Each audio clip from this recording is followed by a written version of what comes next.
امام حسین علیه السلام فرمود مثلی لا یبایع یزید، کسی مثل من با کسی مثل یزید بیعت نمیکنه. ملت ایران در واقع میگن مثل ما، ملتی با این فرهنگ، با این سابقه، با این معارف عالی به سردمدارانی مثل افراد فاسدی که امروز بر سر کارند در آمریکا بیعت نخواهد کرد.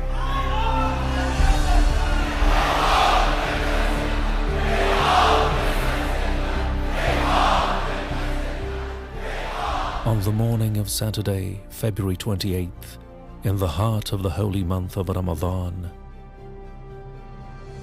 Imam Khamenei was martyred in an American Zionist attack, a martyrdom that comes precisely where duty finds its meaning, not in a bunker, not in hiding, not in the shadows, but in the workplace, in the middle of carrying out responsibility, contrary to the claim repeated by Western media that he had gone into concealment.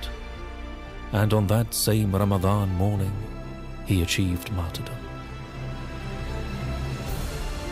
And when the word martyrdom is spoken, history instinctively bends towards Karbala, as if the path of blood draws a straight line from the noon of Ashura to today, and as if every time global arrogance seeks to stretch the shadow of oppression across the world, Karbala is repeated once again. Why did Imam Hussein, peace be upon him, rise? Not for power, not for a name or a throne, but to stand against oppression, so that humanity would not bow under humiliation and deviation, so that independence and human dignity would not be bargained away to the world of disbelief and arrogance. And whoever dares to say no must be ready to pay the price. Yet, within that very cost lies God's promise. The promise of the victory of truth, the promise that the path will endure, the promise that the blood of the oppressed will not be spilled in vain.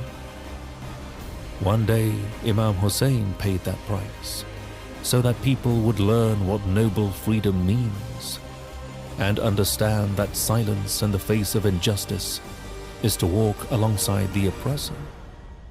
And today, the leader of the Islamic Revolution pays that same price, so that the same path continues, and the lamp lit by blood is not allowed to go out. امام حسین علیه السلام میدانست که اگر این حرکت را نکند، این امضای او، این سکوت او، این سکون او چه بر سر اسلام خواهد آورد. وقتی قدرتی همه امکانات جوامع را یا یک جامعه را در اختیار دارد و راه طغیان را پیش میگیرد و پیش میرود، اگر مردان حق و داعیه‌داران حق اظهار وجود نکنند در مقابل او، تخطئه نکنند این حرکت او را، اینها امضا کردند کار او را. یعنی ظلم به امضای اهل حق میرسه بدونی که خودشون خواسته باشند. در دوران ما حرکت انقلاب اسلامی و نظام اسلامی در این راه. The martyrdom of Imam Hussein was not the end of a single event. That martyrdom tore the veil from the face of tyranny and brought an end to the rule of Yazid ibn Muawiyah. And that uprising became global, so much so that centuries later, wherever oppression rose to its feet, the name of Hussein became the driving force of resistance. And 14 centuries later, his uprising within the flow of history gave birth to a movement called the Islamic Revolution, a movement that freed Iranians from the grip of American domination in the Pahlavi regime era, gave hope to the freedom seekers of the world, and became a model for standing against arrogance.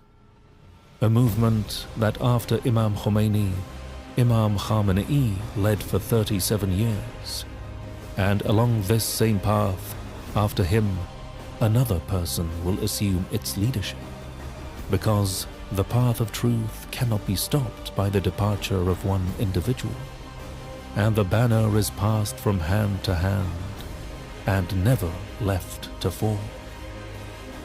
Just as the martyrdom of Imam Hussein spread his uprising across the world and made him an exemplar for all who seek freedom, so too the martyrdom of Imam Khamenei, in continuation of that same road, will become the ground for a global uprising to overthrow oppression and tyranny. An uprising that begins with the awakening of consciences and with a voice louder than any explosion, declaring, oppression is not destined to remain, and truth each time is reborn from the heart of martyrdom.